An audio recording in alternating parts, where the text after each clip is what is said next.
Hello दोस्तों, स्वागत है आपका हमारे यूट्यूब चैनल में। आज हम लेकर आए हैं यूपी टेट 2026 के लिए पर्यावरण अध्ययन का प्रथम प्रैक्टिस सेट, जो आपके फर्स्ट पेपर के लिए इम्पोर्टेंट है, प्राथमिक स्तर के लिए। तो चलिए शुरू करते हैं। ईवीएस पर्यावरण अध्ययन का प्रैक्टिस सेट पहला। इसमें हम महत्वपूर्ण 10 प्रश्नों को कवर करेंगे जो आपके एग्ज़ाम के लिए इम्पोर्टेंट हैं। तो चलिए शुरू करते हैं। क्वेश्चन नंबर पहला, निम्न में कौन सा अक्षय ऊर्जा स्रोत है? ऑप्शन ए कोयला, option B petroleum, option C सौर ऊर्जा, ऑप्शन डी प्राकृतिक गैस। तो प्रश्न पहले का राइट आंसर है ऑप्शन सी सौर ऊर्जा। सौर ऊर्जा सूर्य से प्राप्त होती है, जो कभी समाप्त नहीं होती है, इसलिए इसे अक्षय ऊर्जा कहा जाता है। क्योंकि जो भी ऊर्जा के स्रोत होते हैं जो कभी ख़त्म नहीं होते, उनको अक्षय ऊर्जा स्रोत कहा जाता है। जैसे सौर ऊर्जा हो गई और वायु ऊर्जा हो गई, जल ऊर्जा हो गई, इनको अक्षय ऊर्जा कहते हैं। और जैसे कोयला हो गया, ईंधन हो गया, पेट्रोलियम हो गया, इनका जो वो समाप्त होने वाले, इसलिए इनको अक्षय ऊर्जा नहीं, इनको नवीकरण ऊर्जा कहा जाता है। और ये अक्षय ऊर्जा कहा जाता है इनको, सौर ऊर्जा को, जो कभी भी ख़त्म नहीं होती है। चलते हैं अगले क्वेश्चन पे। क्वेश्चन नंबर 2, ओजोन परत किस गैस से क्षीण होती है? Option A carbon dioxide, option B nitrogen, option C chlorofluorocarbon, option D methane. तो क्वेश्चन 2 का राइट आंसर है ऑप्शन सी क्लोरोफ्लोरोकार्बन। जो ओजोन गैस है वो CFC, जिसको क्लोरोफ्लोरोकार्बन बोलते हैं, उससे इसका नुकसान होता है। CFC गैस रेफ्रिजरेटर, स्प्रे आदि में प्रयोग होती है, जो ओजोन परत को नुकसान पहुंचाती है। ओजोन परत को मुख्य रूप से क्लोरोफ्लोरोकार्बन, हैलोन और कार्बन टेट्राक्लोराइड जैसी गैसें नुकसान पहुंचाती हैं। ओजोन को जो जैसे ये क्लोरोफ्लोरोकार्बन है वो तो नुकसान पहुंचाती है, उसके साथ ही ये हैलोन और कार्बन टेट्राक्लोराइड जैसी गैसें भी उसको नुकसान पहुंचाती हैं, जो रेफ्रिजरेटर, एयर कंडीशनर, एयरसोल जैसे उत्पादों से निकलती हैं। जब ये गैसें समताप मंडल तक पहुंचती हैं तो ये परावैंगिक विकिरण के कारण टूट जाती हैं और क्लोरीन जैसे मुक्त कण छोड़ती हैं, जो एक ओजोन अणु को नष्ट करने के लिए प्रेरक का काम करते हैं। और इसका जो क्लोरोफ्लोरोकार्बन है वो रेफ्रिजरेटर हो गया, एयरसोल हो गया, इनमें उपयोग की जाती है। और हैलोन जो गैस है वो आग बुझाने वाले जो फायर ब्रिगेड होते हैं, उनमें इनका उपयोग किया जाता है। और जैसे अन्य गैसें हैं, मीथेन हो गई, नाइट्रोजन ऑक्साइड हो गई, को ये भी ओजोन परत को नुकसान पहुंचाती है, लेकिन ये कम मात्रा में पहुंचाती हैं। अगला क्वेश्चन है क्वेश्चन नंबर 3, पेड़ पौधे कार्बन डाइऑक्साइड को ग्रहण करके गैस का उत्सर्जन करते हैं? Option A oxygen, option B hydrogen, option C nitrogen, option D carbon monoxide. तो क्वेश्चन 3 का राइट आंसर है ऑप्शन ए ऑक्सीजन। पेड़ पौधे कार्बन डाइऑक्साइड को ग्रहण करके ऑक्सीजन गैस का उत्सर्जन करते हैं।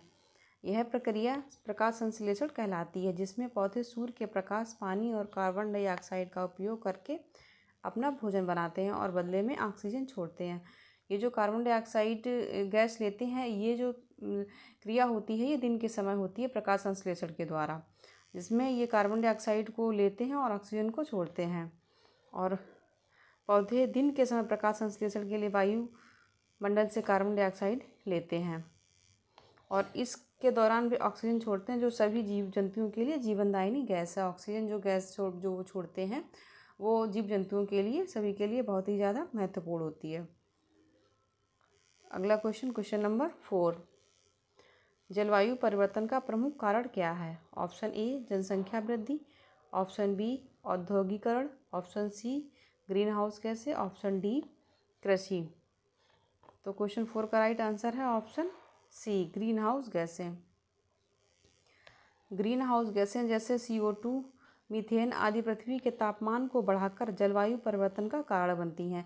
जो ग्रीन हाउस गैसें होती हैं जैसे कार्बन डाइऑक्साइड हो गई और मीथेन गैस हो गई, ये पृथ्वी के तापमान को बढ़ाती हैं। पृथ्वी की जो ऊष्मा होती है उसको अवशोषित कर लेती हैं और पृथ्वी का इससे तापमान बढ़ता है। और जलवायु परिवर्तन के प्रमुख कारण मानवीय गतिविधियों से उत्पन्न होने वाली ग्रीन हाउस गैस का उत्सर्जन है। और ये जो ग्रीन हाउस गैसों का जो उत्सर्जन होता है वो ईंधन के जलाने से होता है और कई औद्योगिक कारण भी होते हैं, इसके प्राकृतिक कारण भी होते हैं। गैसें पृथ्वी के वायुमंडल में गर्मी को रोक लेती हैं, इससे पृथ्वी गर्म हो जाती है, इसे ग्लोबल वार्मिंग कहा जाता है। जो सूर्य से जो ऊष्मा आती है ये गैसें उसको सोख लेती हैं और वायुमंडल को गर्म बनाए रखती हैं, जिससे इसको ही ग्लोबल वार्मिंग कहा जाता है। इसके कई कारण होते हैं, जैसे मानवीय कारणों से भी ग्रीन हाउस गैसों का उत्सर्जन होता है, जैसे जीवाश्म ईंधन का दहन, ऊर्जा परिवहन, उद्योग के लिए कोयला, तेल आदि जैसे जीवाश्म ईंधनों को जलाने में बड़ी मात्रा में कार्बन डाइऑक्साइड और अन्य ग्रीन हाउस गैसें निकलती हैं। जैसे कोयला को जलाने से, पेट्रोलियम को जलाने से, इनको जलाने से ग्रीन हाउस गैसें कार्बन डाइऑक्साइड, मीथेन जो हानिकारक गैसें होती हैं उनका उत्सर्जन होता है। और वनों की कटाई से भी, क्योंकि जो वन जो हमारे होते हैं, पेड़ पौधे होते हैं, वो कार्बन डाइऑक्साइड को अवशोषित कर लेते हैं, लेकिन जब वनों को काटा जाता है तो इससे कार्बन डाइऑक्साइड का जो स्तर है वो बढ़ जाता है। जंगल कार्बन डाइऑक्साइड को अवशोषित करते हैं, इसलिए जब पेड़ों को काटा जाता है तो वायुमंडल में ग्रीन हाउस गैसों का स्तर जो है वो बढ़ जाता है। इसीलिए वनों की कटाई पर रोक लगाई जाती है। और कुछ औद्योगिक प्रक्रियाएं और कृषि भी है, जैसे कुछ औद्योगिक प्रक्रियाएं जिसमें कृषि गतिविधियां जैसे सीमेंट उत्पादन, उर्वरकों का उपयोग और पशुपालन। मीथेन जैसे कुछ उर्वरक होते हैं जिनके उपयोग से, कृषि में उपयोग से, जिनसे ग्रीन हाउस गैसों का उत्सर्जन होता है और अन्य शक्तिशाली ग्रीन हाउस गैसों का भी उत्सर्जन होता है। प्राकृतिक कारण इसमें ज्वालामुखी विस्फोट है, जो ज्वालामुखी विस्फोट जो होता है उसमें कई हानिकारक गैसें निकलती हैं, धुआं है और राख है, ये भी जो सौर ऊर्जा जो होती है उसको अवशोषित कर लेते हैं और वायुमंडल को गर्म कर देते हैं, इससे ग्लोबल वार्मिंग बढ़ती है। चलते हैं नेक्स्ट क्वेश्चन पे। क्वेश्चन नंबर 5, निम्न में से किसको पृथ्वी का फेफड़ा कहा जाता है? ऑप्शन ए सहारा मरुस्थल, option B Himalaya, option C Amazon वर्षा वन, ऑप्शन डी भूमध्य सागर। तो इसका राइट आंसर है ऑप्शन सी अमेजन वर्षा वन। अमेजन वर्षा वन ऑक्सीजन का विशाल स्रोत है और कार्बन डाइऑक्साइड को अवशोषित करते हैं। अमेजन के वर्षा वनों को पृथ्वी के फेफड़े कहा जाता है, क्योंकि यह प्रकाश संश्लेषण के माध्यम से दुनिया की लगभग 20% ऑक्सीजन का उत्पादन करता है। जो अमेजन की जो वर्षा वन है उनसे जो पूरी पृथ्वी है उसका 20% जो ऑक्सीजन होती है वो अकेले ही इन वनों के द्वारा उत्सर्जित होती है, और ये साथ ही कार्बन डाइऑक्साइड का भी अवशोषण करते हैं, इसलिए इनको पृथ्वी का फेफड़ा कहा जाता है। को अवशोष सोखते हैं और ऑक्सीजन छोड़ते हैं, जिससे वैश्विक वायुमंडल को नियंत्रित करने में मदद मिलती है, जिससे हमारा जो वैश्विक स्तर पर जो ऑक्सीजन का स्तर है वो बढ़ता है और कार्बन डाइऑक्साइड का जो स्तर है वो कम होता है। इसीलिए ये जो अमेजन के वर्षा वन है वो वैश्विक दृष्टि से बहुत ज़्यादा इम्पोर्टेंट है। ये कार्बन डाइऑक्साइड का अवशोषण करते हैं और वैश्विक महत्व अपने ऑक्सीजन उत्पादन और कार्बन पृथक्करण की क्षमता के कारण अमेजन वर्षा वन वैश्विक जलवायु और जीवन के लिए अत्यंत महत्वपूर्ण हैं, इसीलिए इनको पृथ्वी के फेफड़े कहा जाता है। अगला है क्वेश्चन नंबर 6, चिपको आंदोलन का संबंध किससे है? ऑप्शन ए जल संरक्षण, ऑप्शन बी वृक्षों की रक्षा, ऑप्शन सी पशु संरक्षण, ऑप्शन डी प्रदूषण नियंत्रण। तो क्वेश्चन 6 का राइट आंसर है ऑप्शन बी वृक्षों की रक्षा। पेड़ों की रक्षा के लिए यह चलाया गया था चिपको आंदोलन। इसको 1973 में उत्तराखंड में शुरू हुआ था। यह आंदोलन वृक्षों की कटाई रोकने हेतु था। इसमें महिलाएं पेड़ों से चिपक गई थी। चिपको आंदोलन का संबंध वन संरक्षण से है, जो भारत के उत्तराखंड क्षेत्र में 1970 के दशक में पेड़ों की कटाई को रोकने के लिए किया गया था। जो चिपको आंदोलन था वो मुख्यतः पेड़ों की कटाई, वनों की जो अंधाधुंध कटाई हो रही थी उसके विरोध में ये आंदोलन चलाया गया था, पेड़ों की कटाई को रोकने के लिए। इस अहिंसक आंदोलन में लोगों ने व्यावसायिक कटाई के विरोध में पेड़ों को चिपक कर या गले लगाकर काटे जाने से बचाया था।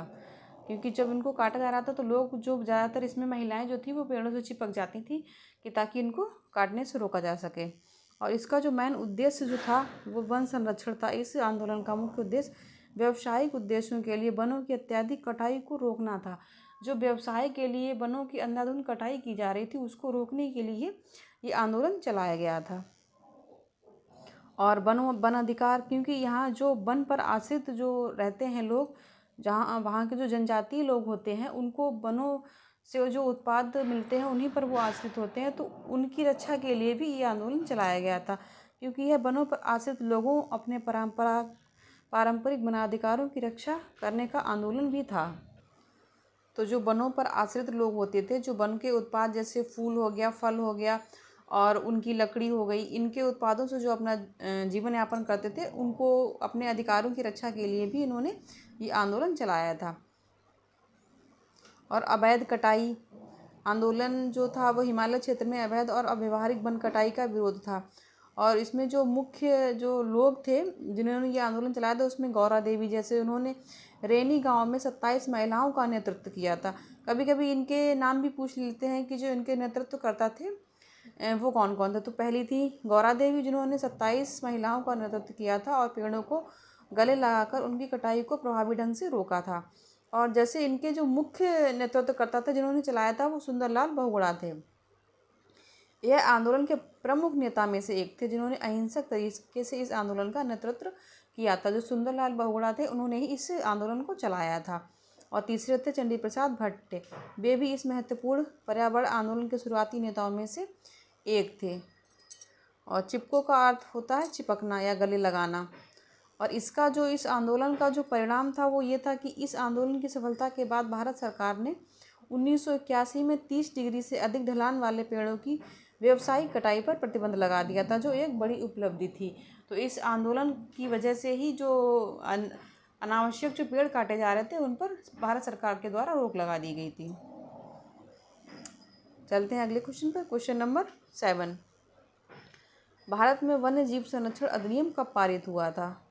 1970 में, ऑप्शन बी 1972 में, ऑप्शन सी 1980 में, ऑप्शन डी 1985 में। तो क्वेश्चन 7 का राइट आंसर है ऑप्शन बी 1972 में। वन्य जीव संरक्षण अधिनियम 1972 में भारत सरकार ने वन्य जीवों की सुरक्षा हेतु लागू किया था। जो वन्य जीव होते हैं उनकी सुरक्षा के लिए यह अधिनियम लाया गया था 1972 में। भारत में वन्य जीव संरक्षण अधिनियम 1972 में पारित हुआ था। यह अधिनियम 21 अगस्त 1972 को लोकसभा से और 26 अगस्त 1972 को राज्यसभा से पारित हुआ था। और इसे 9 सितंबर 1972 को लागू किया गया था। क्योंकि ये भी पूछ सकता है एग्जाम में कि ये इसको लागू कब किया गया था या ये पारित कब हुआ था। तो 21 अगस्त को लोकसभा में और 26 अगस्त को राज्यसभा में, और ये लागू जो हुआ था वो 9 सितंबर 1972 को लागू हुआ था। और इसका जो मुख्य उद्देश्य था वो था कि वन्य जीवों की सुरक्षा प्रदान करना। और वनों का जो वन्य जीव जो होते थे जैसे हाथी हो गया, शेर हो गया, चीता, इनका जो अवैध शिकार और तस्करी जो होती थी उसको रोकने के लिए ये अधिनियम लाया गया था। कि जो हाथी दांतों को बेचकर या शेर और चीता इनकी जो खाल होती है उसका अवैध रूप से व्यापार जो होता था उसको रोकने के लिए। और इस अधिनियम में वन्य जीवों और पौधों की विभिन्न प्रजातियों के संरक्षण और उनके आवासों के प्रबंधन के लिए भी कानूनी ढांचा प्रदान करता। और ये अधिनियम जो है जो विभिन्न प्रकार की प्रजातियों की संरक्षण के लिए भी अधिनियम लाया गया था। जैसे वनों में जो अलग अलग प्रकार की जो प्रजातियां पाई जाती हैं पेड़ पौधों की या फिर जीवों की जो प्रजातियां पाई जाती हैं उनके संरक्षण के लिए भी ये कानून लाया गया था। इसमें वन्य जीवों से बने उत्पादों के व्यापार को नियंत्रित करना भी इसका प्रावधान था। और यह अधिनियम वन्य जीवों को संरक्षित करने के लिए कुछ 6 अनुसूचियां भी शामिल है इसमें, और दंड और जुर्माने का भी इस अधिनियम में प्रावधान है। और इसमें बाद में संशोधन भी किया गया था 2003 में। इस अधिनियम में संशोधन किया गया जिसमें अपराधों के लिए सज़ा और जुर्माना को भी अधिक कठोर बनाया गया। क्योंकि जब शुरुआत में तो ये जब अधिनियम 1972 में लाया गया तो इसमें कठोरता नहीं थी, लेकिन जब 2003 में फिर इसको और कठोरता से लागू करने के लिए 2003 में इसमें संशोधन किया गया था। Next question, question number 8, Bharat में वन महोत्सव कब मनाया जाता है? ऑप्शन ए जनवरी में, ऑप्शन बी मार्च में, ऑप्शन सी जुलाई में, ऑप्शन डी दिसंबर में। तो क्वेश्चन 8 का राइट आंसर है ऑप्शन सी जुलाई में। वन महोत्सव जो है भारत में, वन महोत्सव प्रत्येक वर्ष 1 जुलाई से 7 जुलाई तक एक सप्ताह भर मनाया जाता है। एक वीक चलता है ये जो वन महोत्सव जो होता है वो 1 जुलाई से लेकर 7 जुलाई तक मनाया जाता है, जो जुलाई के पहले सप्ताह में वृक्षारोपण गतिविधियों के लिए राष्ट्रव्यापी उत्सव है। इस अवधि में पेड़ लगाने से उनकी जीवित रहने की दर बेहतर होती है, क्योंकि जो 1 जुलाई से 7 जुलाई का जो समय होता है वो मानसून का समय होता है। तो इस समय जो पेड़ लगाए जाते हैं उनके जीवित रहने की जो दर होती है वो बहुत ज़्यादा होती है। उस समय मानसून की वजह से पेड़ पौधे होते हैं वो बहुत जल्दी बढ़ते हैं। और इसका जो उद्देश्य था वो वृक्षारोपण को प्रोत्साहन करना, अधिक से अधिक पेड़ लगाना और वार्षिक वृक्षारोपण उत्सव, इसका मुख्य उद्देश्य पौधारोपण अभियान चलाकर अधिक से अधिक पौधे लगाना था और हमारे पर्यावरण को बचाना था। और पर्यावरण संरक्षण के प्रति लोगों को जागरूक करना भी इसका उद्देश्य था कि लोगों को पर्यावरण के प्रति जागरूक किया जा सके। और यह उत्सव पर्यावरण संरक्षण के महत्व के बारे में लोगों को जागरूक करने के लिए भी समर्पित है। और ये जो वन महोत्सव था वो सबसे पहले के.एम. मुंशी द्वारा 1950 में इस आंदोलन की शुरुआत हुई थी और तत्कालीन केंद्रीय कृषि और खाद्य मंत्री कन्हैयालाल मणिकलाल मुंशी ने की थी। इसकी जो शुरुआत 1950 में की गई थी। ये जो सारे जितने भी फैक्ट हैं ये आपके एग्ज़ाम के लिए इम्पोर्टेंट है। कभी आपसे डेट भी पूछ सकता है या इसका समय पूछ सकता है या इसका उद्देश्य भी पूछ सकता है। तो इसलिए जो भी मैं आपको ये फैक्ट दिखा रही हूँ वो आपके एग्ज़ाम के लिए इम्पोर्टेंट है। इनसे कई सारे क्वेश्चन बनते हैं। Next question, question number 9। पृथ्वी दिवस हर वर्ष कब मनाया जाता है? ऑप्शन ए 5 जून को, ऑप्शन बी 22 अप्रैल को, ऑप्शन सी 21 मार्च को, ऑप्शन डी 15 अगस्त को। तो क्वेश्चन 9 का राइट आंसर है ऑप्शन बी 22 अप्रैल को। विश्व पृथ्वी दिवस पर्यावरण संरक्षण के प्रति जागरूकता बढ़ाने हेतु हर साल 22 अप्रैल को मनाया जाता है। जो पृथ्वी दिवस है वो 22 अप्रैल को मनाया जाता है। इस दिन पर्यावरण संरक्षण के प्रति समर्थन दिखाने और पृथ्वी के बारे में महत्वपूर्ण जागरूकता फैलाने के लिए मनाया जाता है। यह पहली बार 1970 में मनाया गया था। जो पृथ्वी दिवस है वो सबसे पहले 1970 में मनाया गया था। ये भी पूछ सकते हैं कि एग्ज़ाम में इम्पोर्टेंट एग्ज़ाम के लिए कि पृथ्वी दिवस सबसे पहले कब मनाया गया था। पृथ्वी दिवस सबसे पहले 1970 में मनाया गया था और अब यह 190 से भी ज़्यादा देशों में मनाया जाता है। शुरुआत में सबसे पहले ये 22 अप्रैल 1970 को मनाया गया था और 1990 तक यह वैश्विक आयोजन बन गया जिसमें 141 देशों ने भाग लिया था। अब 1990 के बाद इसमें 141 ये विश्व स्तर पर मनाया जाता है पृथ्वी दिवस। तो इसमें 141 देशों ने भी भाग लिया या 141 देश इसको मनाते हैं। Next question, question number 10। जैव विविधता का अर्थ क्या है? ऑप्शन ए पृथ्वी का तापमान, ऑप्शन बी जीवों की विविधता, ऑप्शन सी जल की मात्रा, ऑप्शन डी वनस्पति की ऊंचाई। तो क्वेश्चन 10 का राइट आंसर है ऑप्शन बी जीवों की विविधता। किसी क्षेत्र में पाए जाने वाले सभी जीव जंतुओं, पौधों और सूक्ष्म जीवों की विविधता को जैव विविधता कहते हैं। जैव विविधता जैसे जीव जंतुओं की कई प्रजातियां हो गई, पेड़ पौधों की कई प्रजातियां हो गई, या सूक्ष्म जीव होते जैसे कीड़े मकोड़े हो गए, इनकी जो अलग अलग जातियां होती हैं इनकी विविधता को ही जैव विविधता कहते हैं। पृथ्वी पर जीवन की विविधता है, इसमें एक क्षेत्र में पाए जाने वाले विभिन्न प्रकार के पौधे, जानवर, कवक और सूक्ष्म जीव शामिल हैं। इसमें पौधे भी आते हैं, जानवर भी आते हैं, इंसान भी आता है, कवक भी आते हैं, सूक्ष्म जीव भी शामिल होते हैं और साथ ही प्रजातियों के बीच आनुवंशिक और पारिस्थितिकी भिन्नता भी शामिल है। और प्रजातियों में विविधता एक ही क्षेत्र में, जैसे जो एक ही क्षेत्र में कई प्रकार की जो जातियाँ मिलती हैं, विभिन्न प्रकार की प्रजातियों का मौजूद होना, जैसे कि कई अलग अलग प्रकार के पेड़ पौधे, पक्षी और कीड़े, एक ही स्थान पर कई प्रकार की पौधों की जातियां हो गई, कई प्रकार के कीड़ों की जातियां हो गई, कई प्रकार के जानवरों की जातियां होंगी, जीवों की जातियां होंगी, इनको ही जैव विविधता कहते हैं, प्रजातियों की विविधता कहते हैं। तो ये था हमारा आज का प्रैक्टिस सेट, जो आपके UPTET 2026 की परीक्षा के लिए बहुत इम्पोर्टेंट है। मिलते हैं एक नए प्रैक्टिस सेट के साथ, तब तक के लिए नमस्कार।